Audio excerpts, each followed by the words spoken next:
The P. Diddy thing sounds like just complete unchecked depravity. Like, I don't even think he was gay. He was just guys. But maybe he's gay, but it seems like he's just think you have to be a depraved. little gay. Because then he would just be for sure. women. At least for like 10 minutes. he's at least bi. Well, I mean, it might just be whatever drugs they're taking. Like, I don't understand it. When that whole, like, I think I had peripherally heard that P. Diddy had big parties, but I never heard of freak-offs or any, I never heard of that stuff until pretty recently. Like, post-pandemic. I think. Jamie, when did you first hear about, like, P. Diddy parties? By myself. I mean, I would think that I've heard about him having big Your parties. mic has to be off because of Carl's breathing. Breathing pretty heavy still right now. I'm trying to keep it down. Oh, my God. He's so cute. He's adorable. Carl and Marshall, they go at it every time he comes here. I don't know. I've heard of. I don't even know what rumors I would have heard. I just heard, like, But it was not. Got crazy parties. I didn't yet nothing. Yeah. It was never, like, in the zeitgeist. It was never. It's just weird, too, because he always had the white parties where you have to wear all white, and I just feel like that's the worst color for body fluid. Ew. Yeah, right? Just shit. Maybe that's how he blood. kept track of who he fucked. That person's already gotten it. That person's already covered in disgusting stuff. That's how he kept track of it. There's so many horrific accusations involving young singers, like children. Yeah, it's disgusting. It's insane. He makes R. Kelly look like a decent guy. Yeah. It's so crazy. It is crazy. And meanwhile, the guy was like hanging out with Oprah, hanging out with Obama. Jay-Z. Everybody. I'm sure the Clintons were there at some point. Maybe Bill. Bill is so nice. I went one time. Was he? He's so nice. Like when I met them. So charming. He is, and he's actually still kind of good looking. Like even for an older dude. Yeah, why not? He's still so good looking, and she's just so miserable. Well, she's publicly humiliated, and she thought that her big retribution would become president. Become president. Sure. And then that would be it. All water under the bridge. I'm a strong woman. I'm running this country. And then America was like, nah. I mean, it doesn't matter what color you are. America does not want a woman in charge. Well, that's not exactly true because she won the popular vote. Not Kamala, though. No, but Kamala was a terrible candidate. The difference between her and Hillary, it's night and day. Well, Hillary had a lot of experience, too. She's been doing this for a long time. Sure. She was a Secretary of State, and on top of that, she could answer questions. Sure. Like, you could have a question with her about, like, what would we do differently if you were president about the Israel-Gaza conflict? Sure. She would have something off the top of her head. What would you do differently than Joe Biden? She wouldn't say, I can't think of a thing. She would never say that. No. Kamala Harris is just not good. She's definitely not good at interviewing either. No. I mean, I don't know if she's good at running things because you'd have to be behind the scenes to see how that works. Sure. But when it comes to, like, talking off the top of her head, what she's good at is a pre-rehearsed speech that she reads off a teleprompter. Sure, but if someone asks you a rogue question, then you have to be ready to answer it. Yeah, when rogue questions, like, you have to be able to say what differentiates you from Biden. You have to. That's pretty simple. You're just like, well, I'm still alive.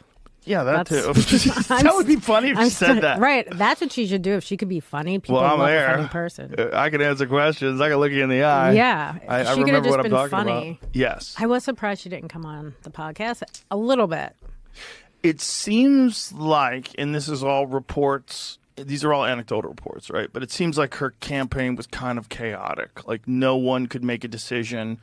They had, I don't know how many conversations with my folks. Right. But multiple conversations, giving different dates, different times, different this, different that. And we knew that she was going to be in Texas. So I said, open invitation. Right. You said you can come whenever you want. Anytime. You pick a time, I will be here. Rappers are the last people in this country that can kind of get away with almost anything. Well, rappers are honest. A lot of them, even though they might lie about how much money they have and stuff, they do. There's a certain honesty to that genre of music. Clearly, you can go too far, like P. Diddy. You can go too far. But he wasn't super honest. He seemed to be concealing a bit. He seemed to be. Yeah. Do you think he was working for somebody?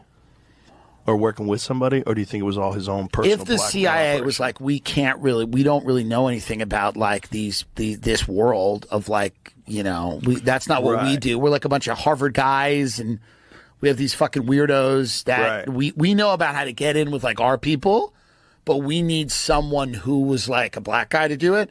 It could have been P. Diddy. But didn't all the accusations come out after he was involved in a lawsuit with Ciroc? Like he was trying. That's what people said, yeah. Yeah, that's where it gets interesting, right? Yeah, I mean, it's like, going to be very careful when you start fucking around with people's billions. Big, powerful billionaires are probably they're their own governments. Yeah. So I mean, when you run afoul of them, I think there's many ways at which they can get you. Also, they feel like they pay so much money for taxes. I think that's a lot of these intelligence agencies are working for those people.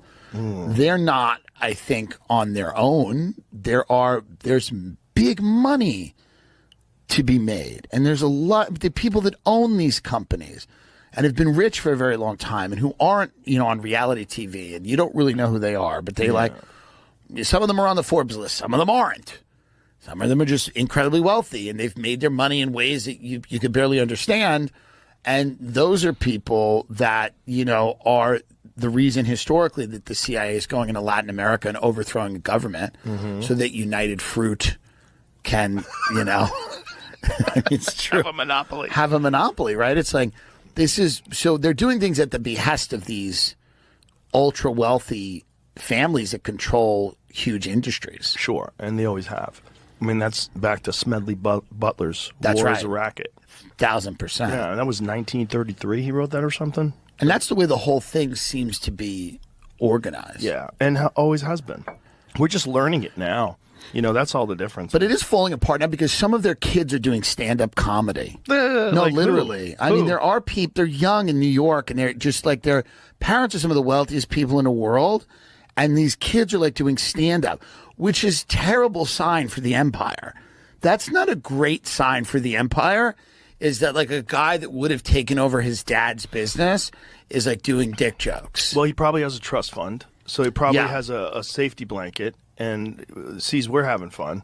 It's like, I want to have fun. I want to be like my dad. Yeah. Have a fucking heart attack when I'm 49. That's right. But we need them doing that. Some of them. Having heart attacks? Yes. Everyone can't be a clown like we did. Right. There is something deeply unhealthy about the Illuminati doing stand-up. I don't love that idea. Well, unless they're using ChatGPT, how good could their material be? It's not ideal. Every single new thing, I'm like, oh, so nothing I've ever heard was right. I'm like, okay. Right. Sounds great. I love watching at every level it's collapsing. And you don't have to do anything except be a disgruntled enough employee to be like, I'm saying it. I don't care. So now the P. Diddy thing, which like for 2 years, I would tell people it's hilarious. I mean, it's horrific, but it's also hilarious that it was like the big secret that P. Diddy would make a bunch of these guys do weird shit. Oh, do you think the government does it? Well, P. Diddy does it. Homes in L.A. and Miami raided by federal agents. Dude, the conspiracies of P. Diddy are like these things are like reflections all the way up. So the P. Diddy thing, the disgruntled employees have been coming out years ago on the whole mafia has a podcast now. By the way, you might have seen the P. Diddy quote is Jaguar Wright said this, an ex-employee of him. He goes, "If you can get a man to suck your dick, you can do anything." As in a man that just does not want to do that. Yeah, that's a real. It's like a affirmation. It's like a real power affirmation for someone. At every level, there's something. I want to joke about it on stage, but people like, nobody follows all the same things anymore. So it's hard to. The things I want to make references about, there's like no common culture anymore of like we all saw this. So you got to just burn time explaining the first part of the story, and people will get invested in it. It's so much better than the mob has podcasts now. And they have rivalries.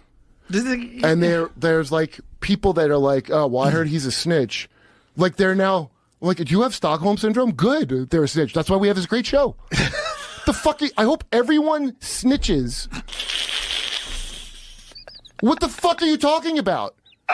So I get criminals. He has a right to say, as a fucking criminal, don't snitch. You, the citizen of the good country, Edward Snowden's not supposed to be hiding out in Russia with the bad man. Right. He's the guy that did the right thing, right? No, some of us we kill snitches. Like, what is it? But it's all falling apart. If you enjoyed today's episode on JRE Plus, don't forget to give it a thumbs up and share your thoughts in the comments below. Thank you.